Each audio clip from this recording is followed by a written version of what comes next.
recorded the video on how to overcome jealousy. I think that was about 2 weeks ago now. I actually was in a hurry to take my kids out for a play date, and I really could not talk to you about all that was on my mind to share. And after the video was put together, kind of felt like I only talked to you about one side of the equation. I told you just half of the story, and you know how those one-sided stories are? They're not really good stories. I only talked to you about how to overcome jealousy if and when you are feeling jealous towards someone else.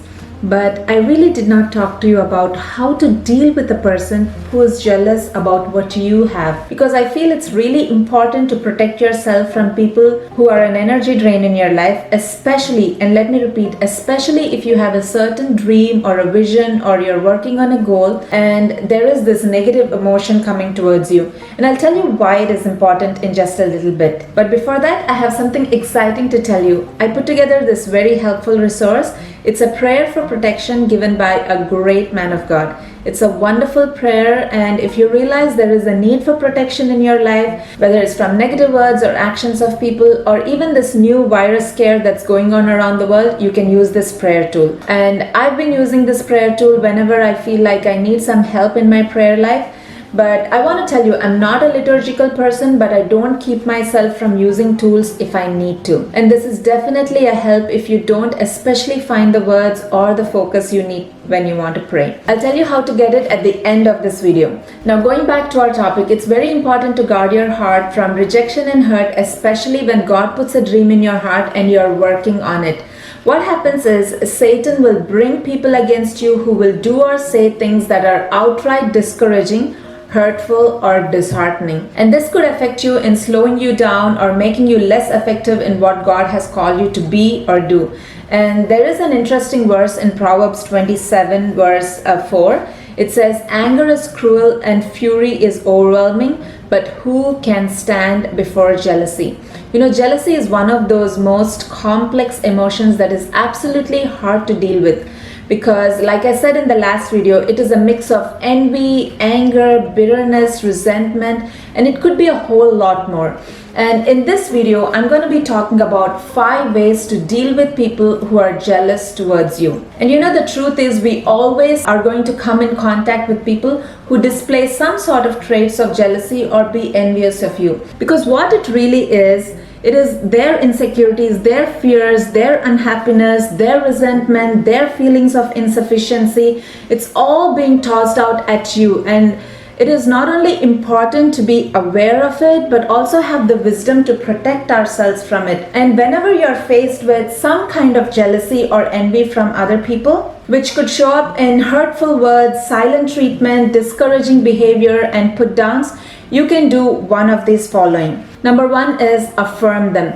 Now, this is important for close relationships. When there is a close friend or a family member who's dealing with feelings of jealousy towards you, you begin by affirming them. You remind them of their accomplishments or their greatness or what they are good at. Or if it is a spouse, you affirm them of your love. You tell them, "I know you're having a hard time right now, but I just wanted to tell you I respect you and I love you." You know, I talked about David and Saul in the last video, and I will definitely go back to that example this time again. I want to show you how David dealt with Saul. You know, Saul was coming at him with this wicked and jealous heart, but David's gentleness towards him is absolutely remarkable. Let's turn to 1 Samuel chapter 18 verses 17 and 18. Then Saul said to David, "Here is my older daughter Merab. I will give her to you as a wife. Only be a valiant man for me and fight the Lord's battles." For Saul thought, "My hand shall not be against him, but let the hand of the Philistines be against him." Now let's take a minute and think. So what is Saul doing here? He's saying, "I'll give my daughter to David in marriage and make him my top commander.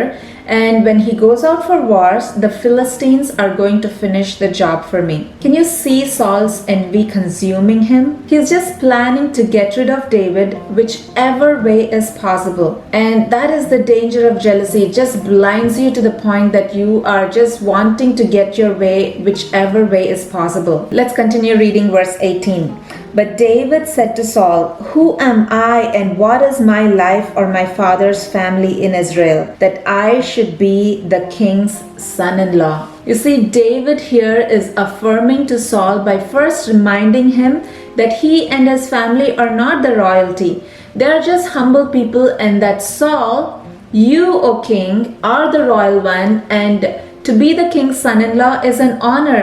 And sometimes in close relationships, all that is needed is some assurance when they're dealing with insecurity or feelings of insufficiency.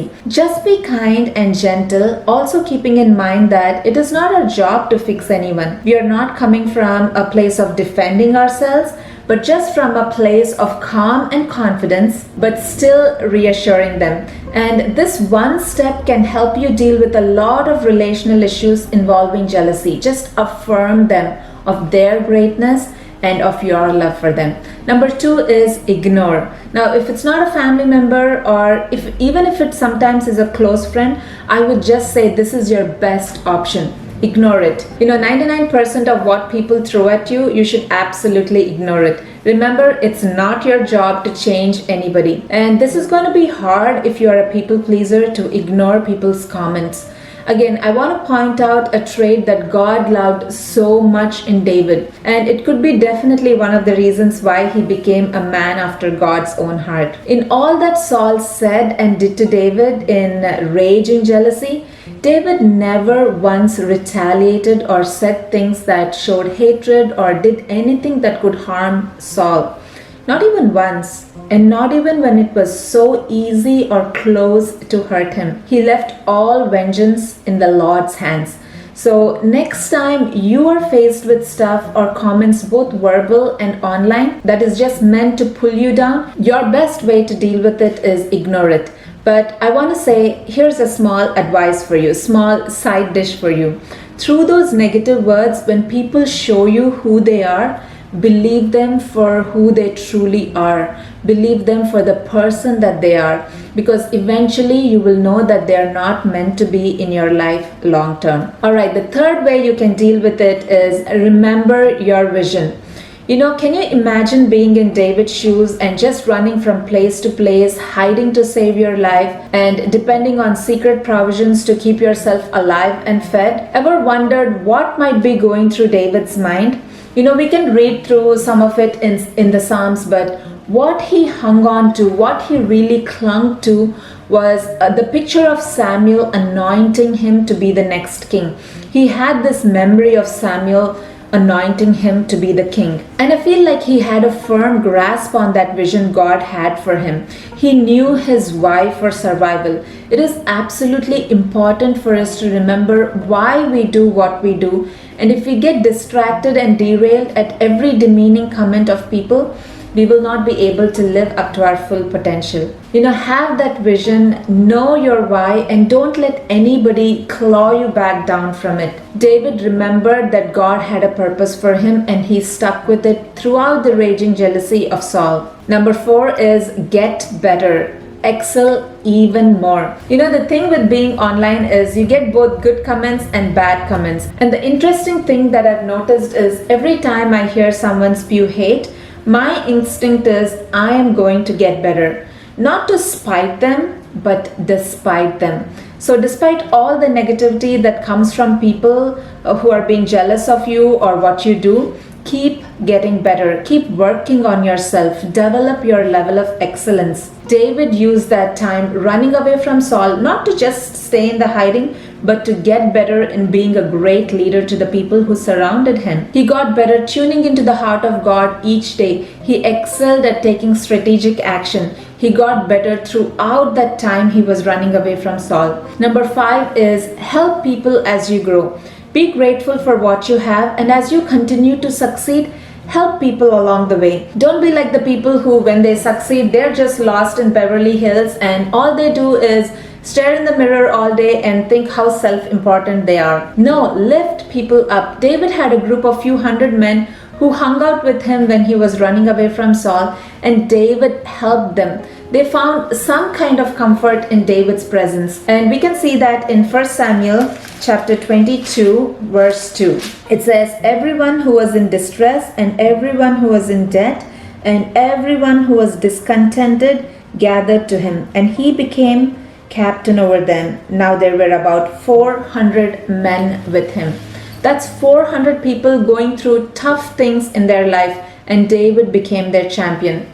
Be a champion of others, and it's hard for people to be jealous of you and want to hurt you in the long run when you are a champion of others. So to wrap this all up and make it a full circle story, I want to remind you of the symptoms and manifestations of jealousy. If you are unable to enjoy what someone else has, or if you are unable to enjoy what you yourself have, watch out for these. Jealousy is basically a full-blown feeling of insecurity, which is actually rooted in fear. And when God started dealing with fear in my own life, I was just amazed to see how much is actually rooted in fear. Fear is that massive tree that has many branches and manifestations. It opens up door for the demonic to work in your life. It makes you suspicious of everyone and everything. And that's exactly what happened with Saul. His all-consuming envy and jealousy opened up a huge door for Satan to destroy his life. And if you find yourself a recipient at the receiving end of someone else's furious jealousy, do the following depending on your situation. Affirm them. If it is a close relative, especially, it's important. Ignore everybody else. Stay strong on your vision. Do even more better. Be excellent and help others along the way. And in addition to all this, actually above all this and before all this, pray. Pray for God's supernatural protection, because we absolutely need it in this sin-filled world. I have a link to a download in the description below. You can put it on your device or print it out for your personal prayer life. If you're new here, welcome to my channel. Thank you so much for watching. If this video was helpful to you, please share it with your family and friends. Thank you so much. I'll see you again in the next video.